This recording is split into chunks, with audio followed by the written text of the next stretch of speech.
Hey people, voice talking to you, and this is Heretical. I mean, the game is called Heretical. I don't think I'm doing anything heretical right now.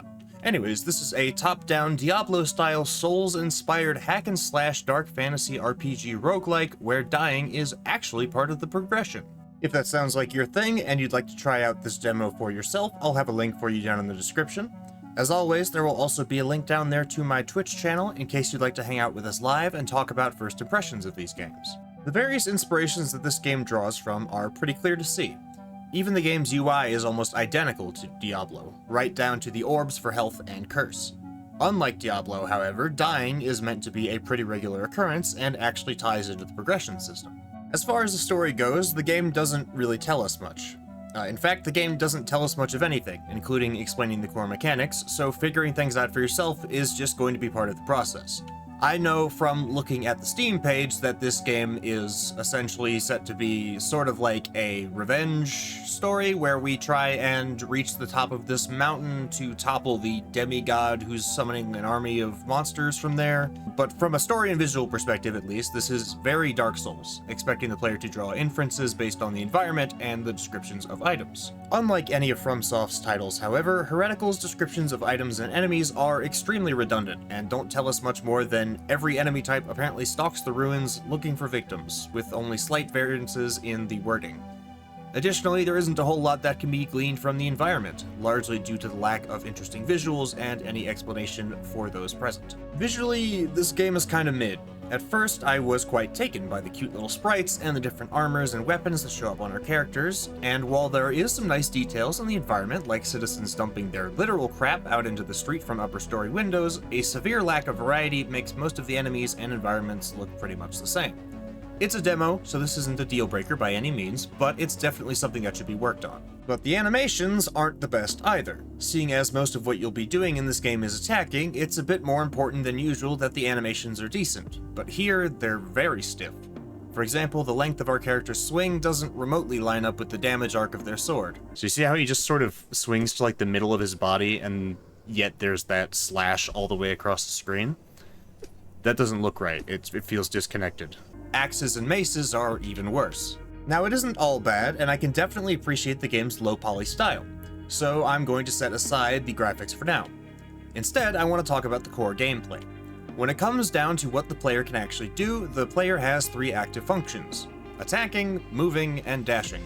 If you're looking for a game with more involved gameplay than that, I don't think Heretical is going to scratch that itch for you. You're pretty much going to be holding down the attack button and avoiding enemies. On the other hand, if you like the feel of something like maybe Vampire Survivors, then this might interest you quite a bit, and the level up systems function in a pretty similar fashion too. But one thing at a time. The impact and range of your weapons will depend on the kind of weapon you have equipped. Swords boast a wide arc, axes have a smaller attack but higher damage, while maces and hammers boast an AoE attack around the player. Ranged weapons like bows and wands can deal damage at a distance, while staffs are slower but fire explosive attacks. Each character type or class is expected to use a specific kind of weapon, and usually there's a couple of different options to choose from, unless you're a ranger, in which case, well, you're just going to be using a bow. But any character can technically pick up and use any weapon, though their stats may not give them the best advantages with it. The impact sounds of melee weapons could definitely use a bit more oomph, but magic effects are pretty solid overall. It could do with a bit of variety, but this is a demo, so there's plenty of room to fix that. The biggest issue I saw with combat was the clunky feeling of melee.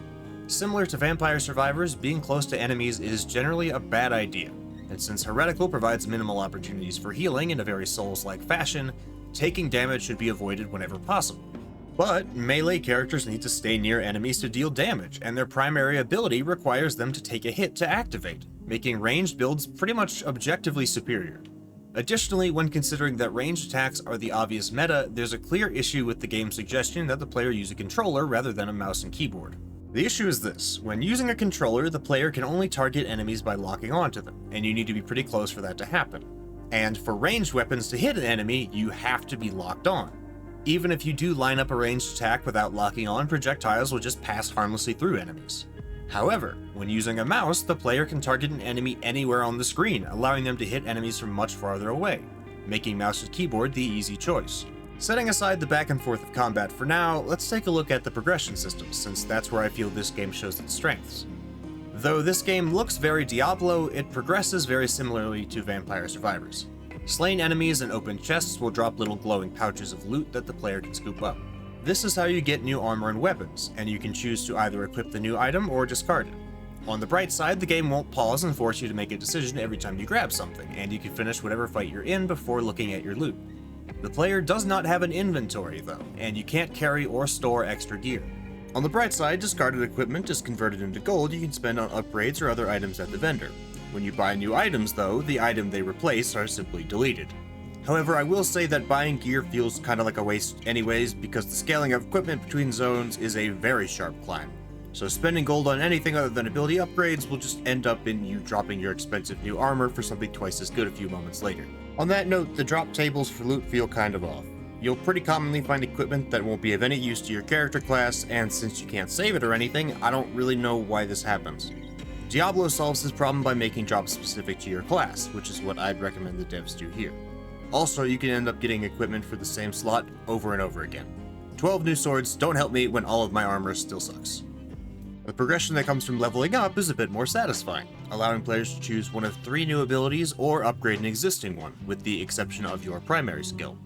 These abilities either augment your attacks, dodges, or trigger randomly, and there's a decent variety to these skills too, and allow you to do things like shoot fireballs when you attack, drop poison traps when dodging, or turn every third attack into a heavy strike. These abilities are pretty cool, and overall make the game significantly more interesting, but I do still have a twofold issue with them. Firstly, all characters have access to the same abilities, which would be fine all things considered, except that there is no way to upgrade a character's primary skill, so I imagine it will become obsolete over time. That means the only real difference between classes is their preferred weapon, though every class can technically use every weapon, and their primary skill, which can't be improved. On the other hand, after passing through an area for the first time, you may find new loot, unlockable characters, and other items when you die and pass through on a second run. Personally, I'm not a huge fan of searching what I think is a secret spot and finding nothing only to realize that I need to search it again after I die for the loot to appear, but it does add a solid bit of replay value, and I imagine others will find this mechanic far more endearing than I do. This is where the game's meta progression comes into play. Levers pulled will stay pulled on subsequent runs, collected star fragments will remain available for base stat upgrades, and, of course, unlocked characters will remain available for future runs. Lastly, each different character has a number of prophecies to fulfill. These are usually simple tasks like kill a certain number of enemies with fire, but can be more challenging like killing 10 enemies in 5 seconds. Completing prophecies will unlock new skills and equipment that can appear and be used on subsequent runs, as well as improving base stats like resistance to curse and darkness. Curse, also known as your character's darkness level, is the only stat aside from your health you'll need to keep track of. Each enemy the player kills will increase their darkness by 1. When the player's darkness fills completely, they are transported to a pitch-black realm known as the Abyss. While inside the Abyss, the player will be faced with a tentacled boss that will follow them around. Slaying this boss will reduce their darkness to 0 and return them to the world. I assume. I never actually managed to pull it off. Because while inside the Abyss, the player will continue to take damage every second. The amount of damage received will also continually increase. So, obviously, you want to prevent your darkness from maxing out. Now, I imagine the purpose of this mechanic is to prevent the player from over-leveling and to force them to choose between paths so they can explore the other choices on subsequent runs. However, this does also discourage risk-taking by making paths with more enemies, which are naturally more dangerous, but you earn more loot, a long-term detriment.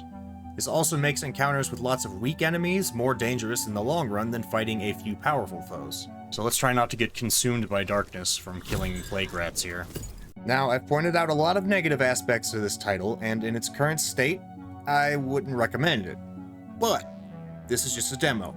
And despite its many flaws, I can see what the developers are trying to do here.